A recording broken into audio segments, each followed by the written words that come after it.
अस्सलामुअलैकुम स्टूडेंट्स। जी बेटा, मैंने आपको पिछले लेक्चर में सिर्फ आपको अपना नाम BSIT या फिर आपकी क्लास का नाम प्रिंट करना सिखाया था। अब हम यही काम किसी ऑब्जेक्ट के ज़रिए करके देखते हैं। तो ऑब्जेक्ट की निशानी ये होती है कि ऑब्जेक्ट के अंदर हम दो चीज़ें डिज़ाइन करते हैं, एक उसके प्रॉपर्टीज़ और उसके ऑपरेशंस। ठीक है, अब उसके अलावा हम डायरेक्ट उसमें कोई काम नहीं कर सकते। तो ऑब्जेक्ट बनाने का तरीक़ाकार ये होता है कि किसी और क्लास के डाटा को मेन फंक्शन या किसी और क्लास में इंटर करवाना, लिंक बनाना। यानी ऑब्जेक्ट क्या करेगा, ये जो test11 की क्लास है, ठीक है, इसके साथ दूसरी क्लास को लिंक करेगा। यानी कि मैं कहता हूँ कि मेरे पास यही पैकेज है, ठीक है, यहाँ पर मैं एक नई क्लास बनाता हूँ, क्लास test2 सपोज़, और इसकी ब्रैकेटें लगा देता हूँ। ठीक हो गया बेटा, ये अब एक क्लास बन गई। अब इस क्लास के अंदर मैं लिखता हूँ जी int a is equal to 10, या suppose int a is equal declare कर दिया। अब इस a को मैं इस test2 के अंदर एक्सेस करना चाहता हूँ। जब मैं इसको इसके अंदर एक्सेस करने की कोशिश करूँगा तो वो कहेगा भाई इसका ऑब्जेक्ट बनाओ, इसका क्या करो, ऑब्जेक्ट बनाओ। तो ऑब्जेक्ट कैसे बनता है, मेन फंक्शन में हमेशा ऑब्जेक्ट बनाएंगे। ये मेन फंक्शन की जगह आ गई। यहाँ पे मैं लिखूँगा उस क्लास का नाम, test2 की क्लास है, ठीक है। जैसे हम उसकी डाटा टाइप लिख देते हैं, test2 हमारे पास आ गई है। फिर उसके बाद लिख दिए हमने OBJ, ये हमने खुद से देना है। जैसे हम वेरिएबल का नाम देते हैं ना, इंट ABC, इसी तरह हम OBJ का नाम कुछ भी रख सकते हैं। मैंने OBJ इस वजह से रखा है क्योंकि ये एक ऑब्जेक्ट है, ठीक है। फिर उसके बाद एक न्यू का कीवर्ड लिखेंगे, ठीक है।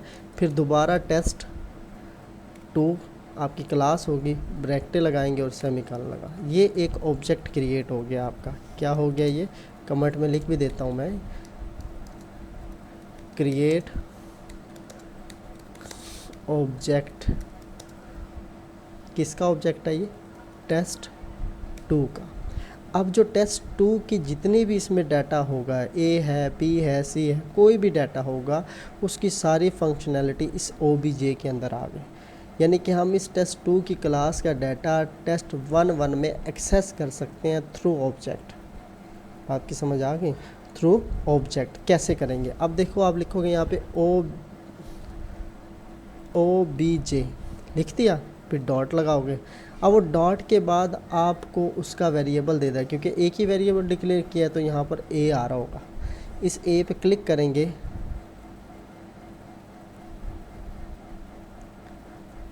A पे डबल क्लिक किया तो वो A उसने दे दिया, ठीक है।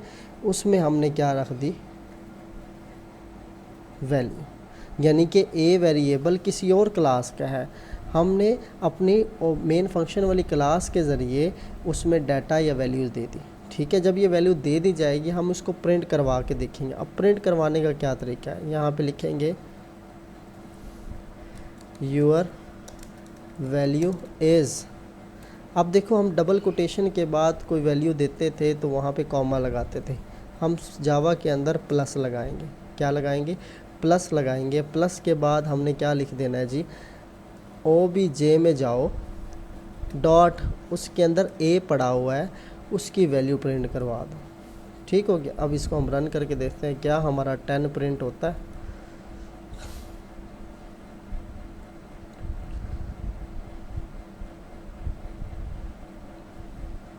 देखिए बेटा, योर वैल्यू इज़ 10, यानी A वेरिएबल किसका है, test2 का।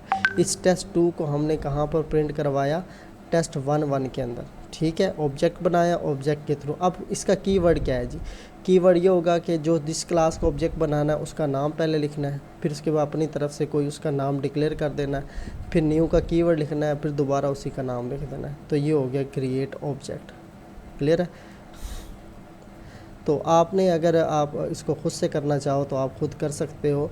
इसमें आप क्या कोई भी प्रोग्राम बना सकते हो। ऊपर आप अपने वेरिएबल रोल नंबर वगैरह देकर यहाँ पे ऑब्जेक्ट बनाकर उसको इम्प्लीमेंट कर सकते हो। अल्लाह हाफ़िज़।